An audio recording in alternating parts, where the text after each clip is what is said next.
Chapter 3. Tyrwn. The morning began like any other. A knock on the door. Colleen, the resident rented lover, scrambles to make herself presentable. A splash of water on the face, a spritz of perfume on the pitted areas, and a double-handed slap on the cheeks to make them rosier. Getting out of bed had become increasingly difficult since she became ill. It would eventually take her, as it had taken everyone else who had stayed in this profession for too long. She was already feeling the effects. Her joints ached all the time, and she had a fever. Even so, she was more than attractive, especially by slum standards. Customers were unconcerned about the recent weight loss or the coughing fits that overcame her occasionally. Colleen was considered a delicacy in the West Midlands. Her almond-shaped eyes and coffee-brown skin were rare for a prostitute. Southerners with the money to move west were high-born and rarely seen without a retinue of attendants, advisors, and a sale sword or two.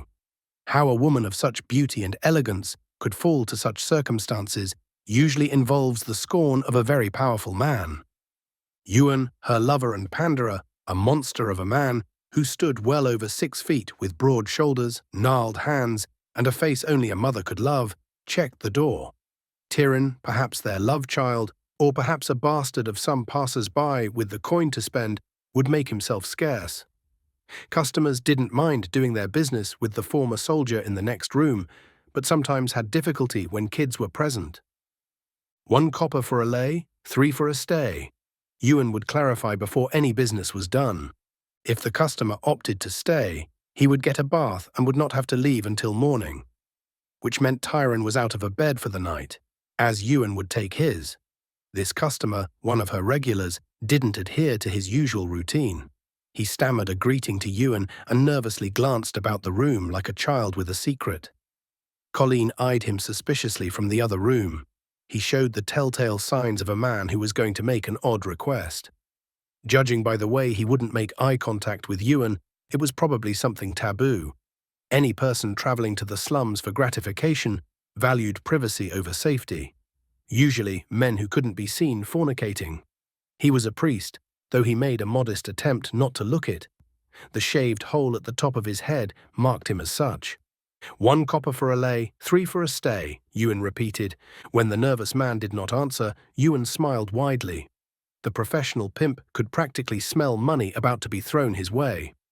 As an independent broker of desire, Tyrwn's role wasn't just as security, he was a mediator of sorts. He would gauge the levels of desire a man wanted and how much he was willing to pay for it. Colleen would listen from the next room and give a number. If the prospective client was willing to meet the price, she would perform as requested. If not, the former soldier would extort what he could and then force the man back out into the slums. But first came the negotiations. "Oi, what is it?" Tyrwn said with a toothy grin. "Do you prefer to watch?" The priest said nothing, shifting his weight from one foot to another. His lack of response prompted Tyrwn to guess again. "Do you want to be the girl?" The man's face crinkled, apparently disgusted by the idea. "Well, help me out here. There has to be something." The man's eyes looked in the direction of the boy, barely visible in the crack of the doorway. He was at least 3 winters away from calling himself a man by any standard. Tyrwn pursed his lips. "Oi, is there something I can help you with?" Tyrwn's hands balled into a fist. The look on his face was no longer jovial. Instead, his brow furrowed and his jaw clenched. His tone was barely a whisper. The priest swallowed hard. Trying not to seem intimidated, he straightened his back and replied, "Apparently not," before reaching into his robes and producing a silver franc. Tyrwn's balled fist went slack, his eyes transfixed on the rarely seen silver currency. The priest saw the former soldier's disposition change from murderous brute to humble servant in less than a heartbeat. "I'm sure we can work something out then," Tyrwn said, rubbing his massive hands together.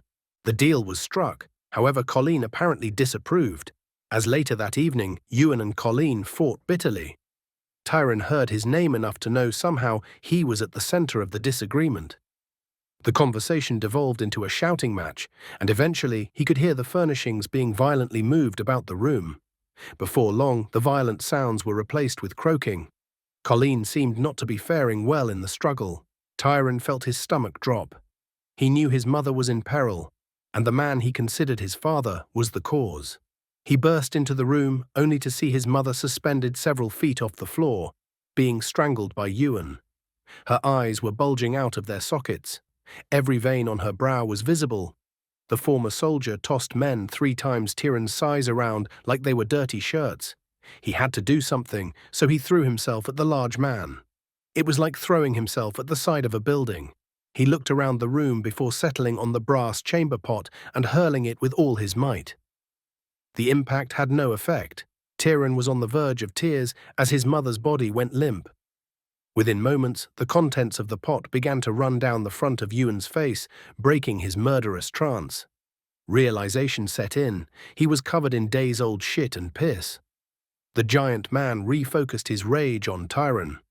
Colleen collapsed to the floor in a heap, as if her bones had been extracted. Tyrwn had no strategy beyond saving his mother, and was now trapped. Under the gaze of the much larger man, the small child shrank. Tyrwn braced himself for the punch, expecting his jaw or even his nose to be broken. Instead, a punch to the abdomen blew the air out of his lungs. Tywrn, covered in excrement, still had the foresight not to mark his son's face, lest his son's value plummet dramatically. Tyrwn doubled over. The rim of his vision was blackening and narrowing till he could only see what was directly in front of him. He looked up at the man he considered his father, but never had the notion to call him such. A series of words, a nonsensical rhyme, something akin to the song sailors sang in the taverns that got faster and faster till the words ran together, left Tyrwn's lips. Almost subconsciously, Tywrn's death snarl softened. He stared blankly past the wall, his arms dangling to his sides. Tyrwn gasped for air. His body shrank in on itself after the punch from Tywrn. When no further abuse came, he dared to look up at his attacker. Tywrn's slack jaw and blank expression told him the assault was at its end. Tyrwn knew he was somehow responsible, but didn't understand exactly what it was he had done. "Stop, please, he didn't mean it," Colleen pleaded with Tywrn, unaware of his stupor. Ma, look," Tyrwn said, shaking his mother out of her hysteria. "Tywrn," she said as pathetically as she could muster. When he didn't answer, she tried again. "Tywrn, are you well?" The large man just stood there, staring stupidly past the wall. What happened?" "I don't know. I tried to tell him to stop, and my words got all mixed up, and then—" He pointed at Tywrn. Colleen etched her first finger closer and closer to Tywrn's face. He had no reaction, so she continued until she poked Tywrn in the eye. He didn't so much as blink. Only then did she relax fully. "What did you say?" Colleen asked. "I tried to say please stop, but it came out—" He paused, trying to find the words. "Mixed." Colleen continued waving her hand in front of Tywrn's face. "Tell him to go to sleep." Tyrwn looked at his mother, shrugged, and commanded, "Tywrn, go to sleep." Tywrn blinked, causing his mother to jump. Then the former soldier curled up on the bed and immediately started snoring. If she hadn't seen it with her own eyes, she would never have believed it. "He's spellbound, Tyrwn. You used a spell." Tyrwn shook his head in disbelief. Typically, a magic user was celebrated. They became generals in the king's army, or hired themselves out. No one in their right mind would ever challenge a mage except another mage. Every hero story he'd ever heard told of a heralding mage, or a group of heroes banding together to defeat an evil one.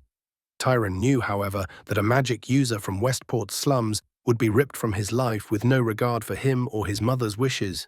He simply wasn't prepared.